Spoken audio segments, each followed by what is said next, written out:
Hello friends, पिछले class में हम क्रिया पढ़े थे, ठीक है। और उसमें पढ़ाए थे परिभाषा पढ़ाए थे, क्रिया के भेद पढ़ाए थे और क्रिया के कार्य पढ़ाए थे और उसका अन्य रूप भी पढ़ाए थे, ठीक है।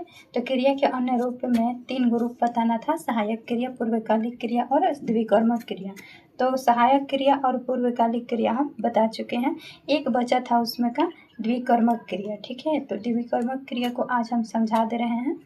तो द्विकर्मक क्रिया किसे कहते हैं? तो कभी कभी किसी क्रिया के 2 कर्म होते हैं, कभी कभी किसी क्रिया के 2 कर्म होते हैं, उसे द्विकर्मक क्रिया कहते हैं, ठीक है। 2 कर्म, जैसे बाप बेटे को डंडा से मारता है, ठीक है। बाप बेटे को डंडा से मारता है, तो इसमें क्या हुआ? द्विकर्मक क्रिया कौन कौन हुआ? देखिए, तो बाप तो हुआ, ये सब्जेक्ट हुआ कर्ता, ठीक है। बेटे को डंडा से, तो यहाँ बेटे को और डंडा से, तो ये दोनों क्या हुआ? द्विकर्म, 2 कर्म, ठीक है। ये 2 कर्म हुआ, ठीक है। बाप बेटे को मारता है, तो बाप बेटे को मारता है, ये भी सेंटेंस सही है, लेकिन इसमें एक कर्म है, ठीक है। सिर्फ बेटा, बाप बेटा को मारता है तो एक कर्म की बात कर रहा है, लेकिन हम यहाँ पढ़ा रहे हैं द्विकर्मक क्रिया। तो बाप बेटे को डंडा से मारता है, यानी बेटे को और डंडा से 2 कर्म हुआ, ठीक है। इसी चीज़ को हम समझा रहे हैं। जैसे माँ पुत्री को डंडा से मारती है, दूसरा सेंटेंस, माँ पुत्री को डंडा से मारती है, तो यानी माँ यहाँ कर्ता कारक हुई, ठीक है। और पुत्री और डंडा दोनों जो हुआ, ये दो कर्म हुआ, तो यही द्विकर्मक क्रिया हुआ, ठीक है। आज के टॉपिक है हमारा वाच्य। आज का टॉपिक है वाच्य। तो वाच्य को आज हम समझेंगे, ठीक है। तो परिभाषा सबसे पहले देखेंगे। तो वाच्य का परिभाषा क्या है? वाच्य किसे कहते हैं? तो क्रिया के जिस रूप से यह पता चले कि वाक्य में कर्ता, कर्म या भाव में से किसकी प्रधानता है, ठीक है, उसे वाच्य कहते हैं। अंग्रेजी में इसे वॉइस कहते हैं, ठीक है। वॉइस जो ग्रामर में आता है, एक्टिव वॉइस पैसिव वॉइस बनाने के लिए आता है, एक्टिव टू पैसिव। तो अभी हम हिंदी व्याकरण के माध्यम से समझेंगे, हिंदी व्याकरण में। तो वाच्य की परिभाषा हम क्या बताएं कि क्रिया के जिस रूप से यह पता चले कि वाक्य में कर्ता, कर्म या भाव में से किसकी प्रधानता है, ठीक है, उसे वाच्य कहते हैं। किसकी प्रधानता होगी? या तो कर्ता की प्रधानता होगी, या कर्म की प्रधानता होगी, अथवा भाव की प्रधानता होगी, ठीक है। इसी चीज़ को ध्यान में रखना है। वाच्य में कर्ता की प्रधानता है, कर्म की प्रधानता है, या भाव की प्रधानता है, ठीक है। अब वाच्य के भेद देखेंगे। तो वाच्य के कितने भेद हैं? वाच्य के 3 भेद है। कौन कौन सा है? कर्तृवाच्य, कर्मवाच्य और भाववाच्य, ठीक है। कौन कौन सा है? कर्तृवाच्य, कर्मवाच्य और भाववाच्य। यानी देखिए, दो को क से है, ये क से और ये क से। कर्ता, कर्म, ये तो ऐसे ही हम बार बार पढ़ रहे हैं, तो याद है, कर्ता, कर्म, और एक आ जा रहा है भाव, ठीक है। तो वाच्य के 3 भेद कौन कौन? कर्तृवाच्य, कर्मवाच्य और भाववाच्य, ठीक है। अब तीनों भेद का परिभाषा एक एक करके समझेंगे और साथ में उदाहरण भी समझेंगे, ठीक है। तो कर्तृवाच्य किसे कहते हैं? कर्तृवाच्य को अंग्रेजी में एक्टिव वॉइस कहते हैं, ठीक है। कर्तृवाच्य, इसका परिभाषा देखते हैं कि जिस वाक्य में कर्ता कौन होगा? कार्य करने वाला। कर्ता किसको कहेंगे?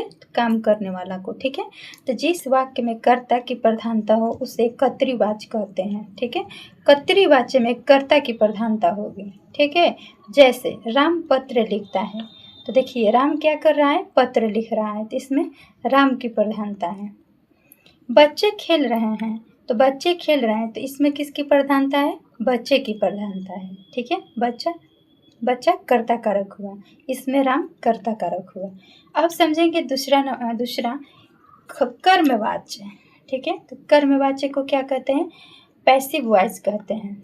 इसका डेफिनेशन देख लेंगे कि जिस वाक्य में कर्म कौन कर्म? जिस पर कार्य होता है। कर्म किसको कहेंगे? जिस पर कार्य होता है उसे कर्म कहेंगे। काम करने वाला कर्ता होगा और जिस पर काम किया जाए वो कर्म होगा, ठीक है। तो कर्मवाच्य में क्या होगा? जिस वाक्य में कर्म, जिस पर कार्य होता है, की प्रधानता हो उसे कर्मवाच्य कहते हैं, ठीक है। अगर हम दोनों में रिलेट करें तो देखिए, कर्तृवाच्य में कर्तृवाच्य में कर्ता की प्रधानता है, कर्मवाच्य में कर्म की प्रधानता है, ठीक है। ये खुद अपने आप में बोल रहे हैं। कर्त्री करने वाला, तो कर्ता की प्रधानता, कर्म यानी जिस पर काम किया जाए तो वो कर्मवाच्य, ठीक है। तो जिस वाक्य में कर्म की प्रधानता हो उसे कर्मवाच्य कहेंगे। जैसे राम द्वारा पत्र लिखा जाता है, तो पत्र किसके द्वारा लिखा जा रहा है? राम द्वारा। तो राम यहाँ क्या हुआ? कर्मवाच्य हुआ। राम द्वारा पत्र लिखा जाता है, ठीक है। अब समझेंगे भाववाच्य किसे कहते हैं, ठीक है। वाच्य के तीसरा भेद, पहला भेद कर्तृवाच्य, दूसरा कर्मवाच्य, तीसरा भाववाच्य। तो भाववाच्य को अंग्रेजी में इम्पर्सनल वॉइस कहते हैं, ठीक है, इम्पर्सनल वॉइस।